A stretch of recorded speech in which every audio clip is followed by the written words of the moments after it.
ఓం శ్రీ గురుభ్యో నమః. ఓం శ్రీ మాత్రే నమః. ఈరోజు మనం శక్తిని పొందడమే కాదు, మన యొక్క సాధన ఉపాసన బలాన్ని కావచ్చు, మన దేవాలయాన్ని పీఠాలను కూడా ఎలా రక్షించుకోవాలో తెలుసుకుందాం. ఇది వినడానికి మీకు చాలా వింతగా అనిపించవచ్చు. మనం ఒక పీఠాన్ని ఏర్పాటు చేసినప్పుడు కానీ, ఏదైనా మంత్రాన్ని గురువు నుంచి దీక్షగా తీసుకున్న సమయంలో కావచ్చు, లేదంటే ఏదైనా దేవాలయాన్ని ఏర్పాటు చేస్తున్నటువంటి సమయాల్లో కావచ్చు, ఆ శక్తిని, ఆ సాధన పటుత్వాన్ని వేరొకరు దోచుకునే సందర్భాలు చాలా ఉంటాయి. మన దగ్గర ధనం ఉన్నప్పుడు, ఎక్కువగా ధనం ఉన్న సమయంలో దాన్ని దోచుకోవడానికి ప్రయత్నాలు ఎక్కువగా ఎలా జరుగుతాయో, అదేవిధంగా సాధన పటుత్వం కావచ్చు, మన సాధనా శక్తి, మనం ఏర్పాటు చేసుకున్నటువంటి పీఠాల్లో ఉన్నటువంటి శక్తిని, మనం ప్రతిష్ఠ చేసుకున్నటువంటి దేవాలయాలు కావచ్చు, ఆ శక్తుల్ని కూడా కదిలించేటటువంటి తాంత్రికులు చాలామంది ఉంటారు.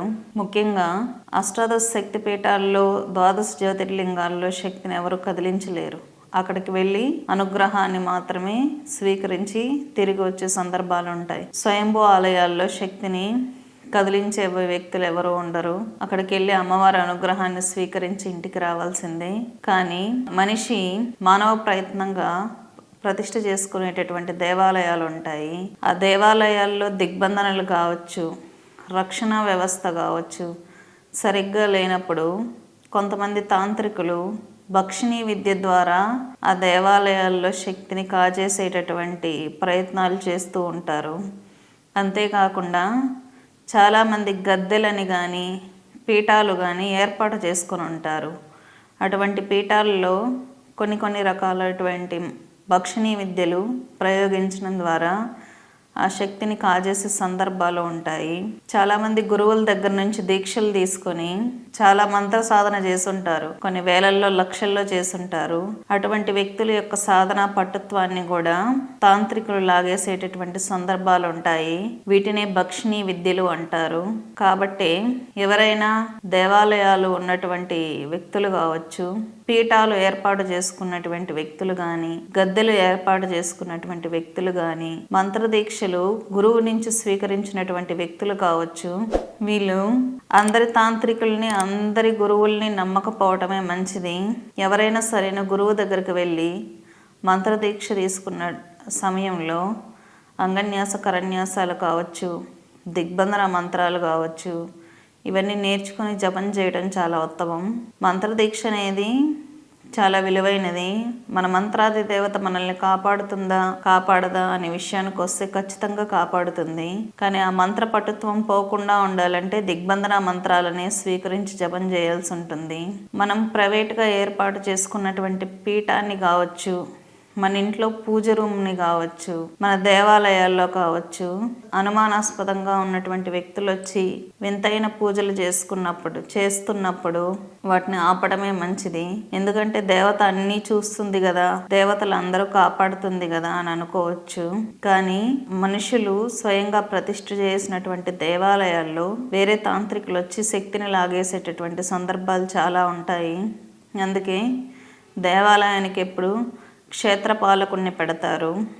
గద్దెలు ఏర్పాటు చేసుకున్న సమయంలో కానీ, దీక్షలు తీసుకున్నటువంటి సమయంలో కానీ ఒక వ్యక్తి దిగ్బంధన మంత్రం కానీ చేయకుండా మంత్రజపం చేస్తున్నట్లయితే అతని యొక్క సాధన యొక్క పటుత్వాన్ని భక్షిణీ విద్య ద్వారా ఎదుటి వ్యక్తులు లాగేసే సందర్భాలు ఉంటాయి. మంత్రదీక్ష తీసుకున్నటువంటి వ్యక్తులు వేరే తాంత్రికుల యొక్క పాదాలను స్పృశించకపోవటమే మంచిది.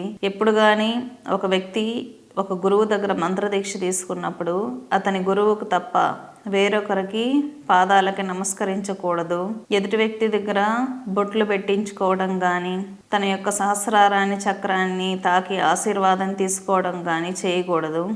కొంతమంది తాంత్రికులు ఎదుటి వ్యక్తికి ఆజ్ఞాచక్రంలో, సహస్రార చక్రంలో స్పృశించడం ద్వారా ఎదుటి వ్యక్తి యొక్క అదృష్టాన్ని, శక్తిని లాగేసే సందర్భాలు ఉంటాయి. కాబట్టి దీక్ష తీసుకున్నటువంటి వ్యక్తులు అందరి దగ్గర నుదుటను బొట్టు పెట్టించుకోవడం కావచ్చు, సహస్రార చక్రంలో తాకి ఆశీర్వాదం తీసుకోవడం కావచ్చు, అందరి దగ్గర తీసుకోకూడదు అటువంటివి. సాధన యొక్క పటుత్వాన్ని, తన పీఠాన్ని ఎవరైతే దేవాలయాలు ఏర్పాటు చేసుకుని ఉంటారో ఆ దేవాలయాల్ని కాపాడుకోవాల్సిన బాధ్యత ఆ సాధకులకే ఉంటుంది. కాబట్టి ఎవరి దగ్గర అయితే దీక్ష తీసుకొని ఉంటారో ఆ దీక్ష తీసుకున్నటువంటి గురువును తప్ప వేరొకరి మార్గంలో వెళ్ళకపోవటమే మంచిది. ఒక గురువును ఆశ్రయించినప్పుడు, ఒక విధానంలో వెళ్ళినప్పుడు ఆ వ్యక్తి అభివృద్ధిలోకి వస్తుంటే అతను సరైన గురువుగా భావించాలి. ఎవరైనా గురువుల దగ్గరికి వెళ్ళినప్పుడు అతని జీవితం వెనకబడిపోతుంది, తన జీవితంలో ఏది మంచి జరగటం లేదు తన పీఠం కానీ తను గాను ఎటువంటి అభివృద్ధి లేదనుకున్నప్పుడు ఆ మంత్రాన్ని విసర్జించి కొత్త గురువును ఆశ్రయించి అతని మార్గంలో నడవటం అనేది చాలా ఉత్తమం. కాబట్టి ఒకరి యొక్క సాధన పటుత్వాన్ని, అదృష్టాన్ని, పీఠంలో ఉన్నటువంటి శక్తుల్ని లాగేసేటటువంటి తాంత్రికులు చాలామంది ఉంటారు. అందరికీ పీఠాలు చూపించడం కానీ, అందరి ముందు కూర్చొని వారి యొక్క అనుభవాలు చెప్పడం కానీ, వారి పీఠాలను దర్శించేటటువంటి ప్రయత్నం చేయటం కానీ చేయకపోవటమే చాలా మంచిది. ఒక గురువుని, ఒక మంత్రాన్ని, ఒక దేవతని ఫాలో అయ్యే వాళ్ళు చాలా ఉన్నత స్థితికి చాలా తొందరగా చేరుకుంటారు. స్వస్తి.